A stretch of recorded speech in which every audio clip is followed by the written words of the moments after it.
watching the Evercade Effect.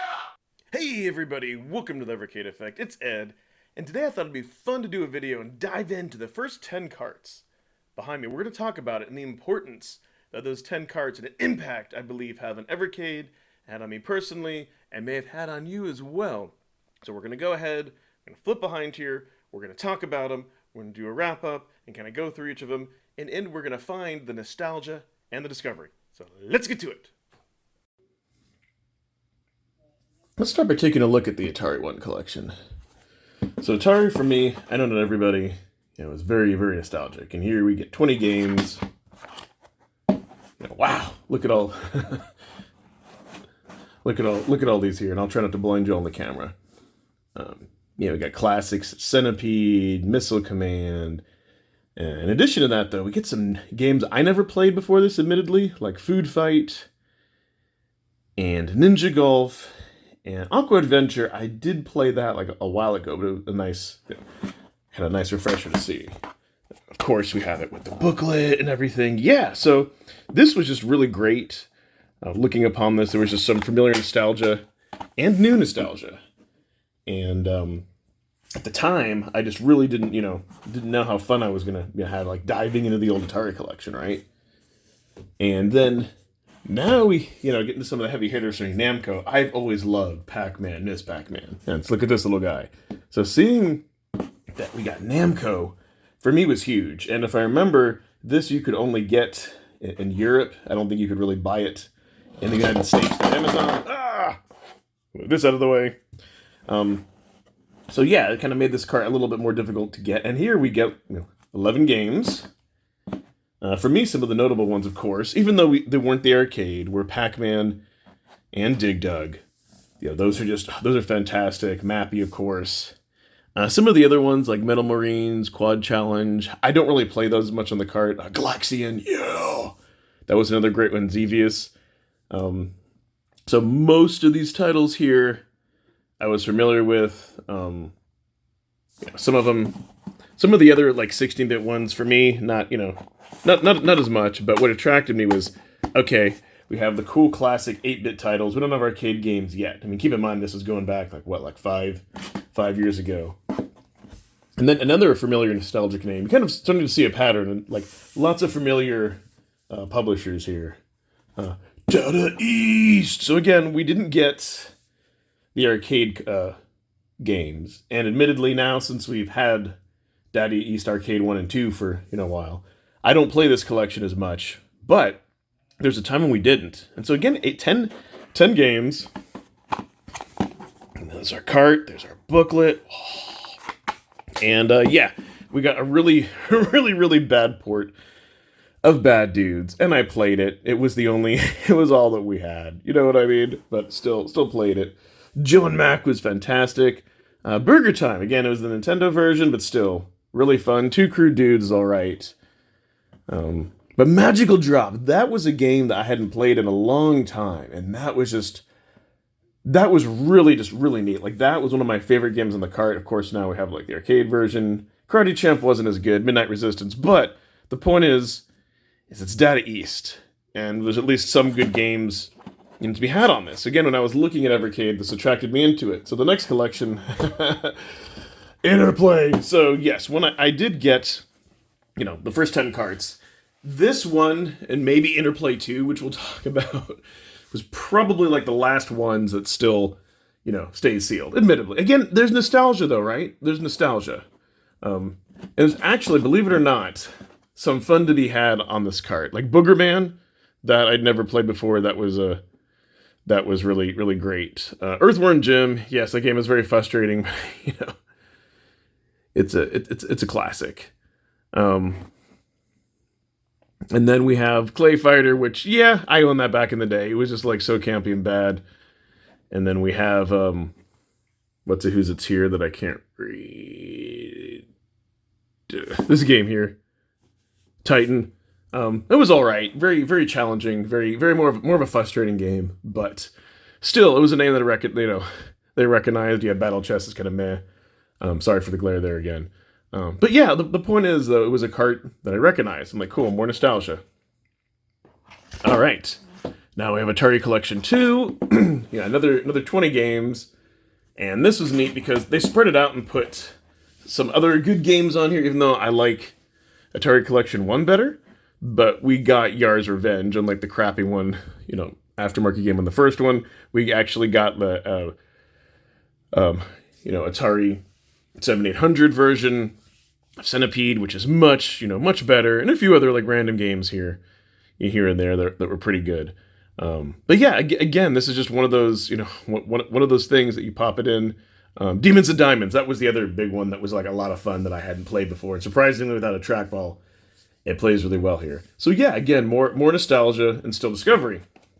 So then we move on to Namco Collection 2. Another banger, right? So I was like, oh, more Namco. Who doesn't love Namco? And here, this one is a little bit different, right? We do have Galaga, which is great because, who doesn't love the 8-bit titles? I really liked Dig Dug 2. That was still fantastic. Pack Attack was okay, right? Pack Attack was okay. Yeah, we have Phelios, we have Burning Force, we have Dragon Spirit. Oh my god, and then again the Splatterhouses. And I did forget to mention too that back on the first Namco 1. No, where's it Namco 2 that we have Warpman? Yeah, anyways, between the two Namcos we have Warpman. Never played that game before. That was an awesome discovery. That was never released outside of Japan. So yeah, here we have pure nostalgia. And even though like the Interplay cards were released on a monthly basis, I wouldn't have been as excited, but they were part of the initial 10. And again, it was more more nostalgia, right? Interplay 2, I think if I remember Prehistoric Man was probably the best one to kind of come out on this cart. Again, nothing really special, probably one of the least played carts. You have Earthworm Jim 2, but yeah, Prehistoric Man, again, one of those other little hidden gems, if I have to use that word. And again, more nostalgia. So, now we move into the other part of Evercade, the quirky part, the kind of collections and things that you've never really heard of before. And so Mega Cats was, kind of like the predecessor to Indie Heroes collections. We got our Mega Cats. We have Tanzer, which is like my opinion the best game on the card. That was incredible. It's worth the price alone. Even Coffee Crisis is like, yeah, it's odd controls, but that was still a treat. Old Towers, Little Medusa, fun little puzzler. Almost a Hero kind of man, then Justice Duel man, then Creepy Brawlers isn't as good, but Multitude, kind of another fun little game here, and Log Jammers. So yeah, we have like another. So it really reminds me a lot of Indie Heroes, right? Another little fun games. Mega Cats. I don't know why I'm showing the insides, but I'm not. This video would be too long for me to go through all the booklets. But this, in my opinion, was our first taste into Indie Heroes. Very popular collection, very different, very neat. And then along the side of that, we had like the King Daddy of this. We have Pico 1. Now this was a really good mixture of 20 games. Only downside is Pico kind of blew their wad and gave us all their best games. But we have like, Water Margin, oh my god. And we have some like stinkers like Orc and Imp and all that. A couple of really good like RPGs like Dragon View and whatnot, and I'm sure I'm leaving some of them out. But this cart was kind of like, every time I put this cart in, it was new discovery. Like there's still some game, or like Switchblade I haven't played all the way through, right? Still some kind of game that I really enjoy. It's a shame that this is now Legacy, much like the Namco Museums are Legacy. A lot of these carts here I'm showing you have gone Legacy, but this is where Blaze started out. This is their bread and butter. And then the last one that was part of the first 10, and yes, I am going to go in like a little bit bonus, even though I said the first 10. We're talking about Technos. This was also one of the most important cards for me because I love like Technos publisher. I love Double Dragon, and this was like very nostalgic for me to get Double Dragon 1 and 2 on a cart. And then Super Double Dragon 2 was really neat. Those three I so remember back from the day. Dodgeball was kind of meh. But then we get like Renegade, which I never really played, and we get some other, we get River City Ransom, which I need to dive back into.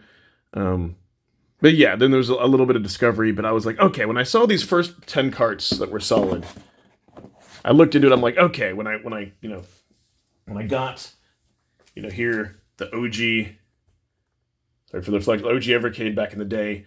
It was just fantastic, right? That's what really excited me. It was a pretty good deal at the time, and I grabbed all that. Now on the horizon was Xenocrisis, and admittedly, I didn't get Xenocrisis until later because I was like, oh, why would I want to pay $20 for 2 games? Turned out that this is one of the best carts that Blaze ever put out here. Hope they kind of go back in that direction. And then, yeah, and I'll briefly talk Oliver Twins. This was just like pure quirkiness, right? This was just kind of a weird, a weird thing for its time. But what really excited me, and this is what I kind of said the bonus, were these 2 guys. Hopefully all my carts won't fall over. Are both the Lynx collections, right? Because Lynx was something that was, again, very nostalgic to me. I didn't own one. I've talked about it on the channel before. I had a brother, or I'm sorry, a friend, one of my good friend's brothers owned one. And I played some of these games on here, especially Todd's Adventures, Slime World.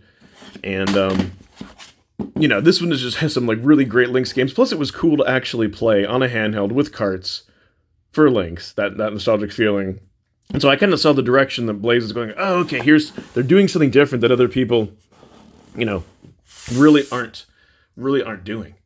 And it was just so super neat. And then I will lead off here with, you know, again, going past 10. Jellicoe 1 collection was really important because of the new carts, this is when I really started to see excellent curation.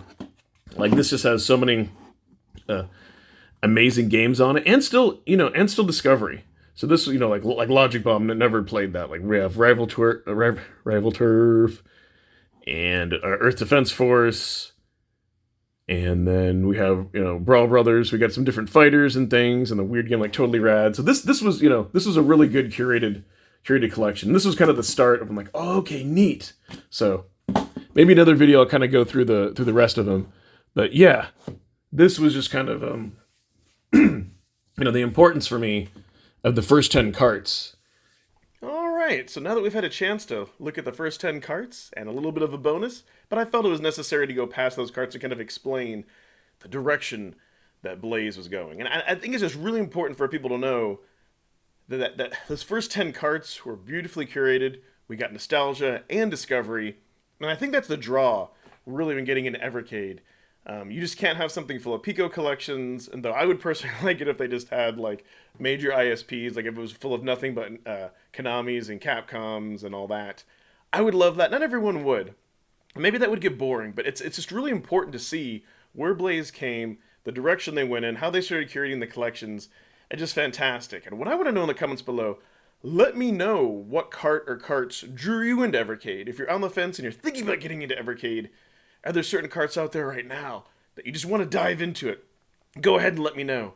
And if you've made it this far in the video, I would really appreciate a like and a subscribe. Consider that. I'm trying to grow the channel to 2,000 subs, spread the awesomeness.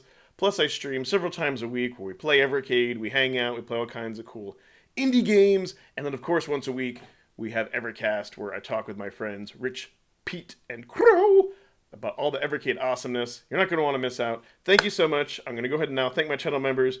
You all have an awesome day, and bye-bye.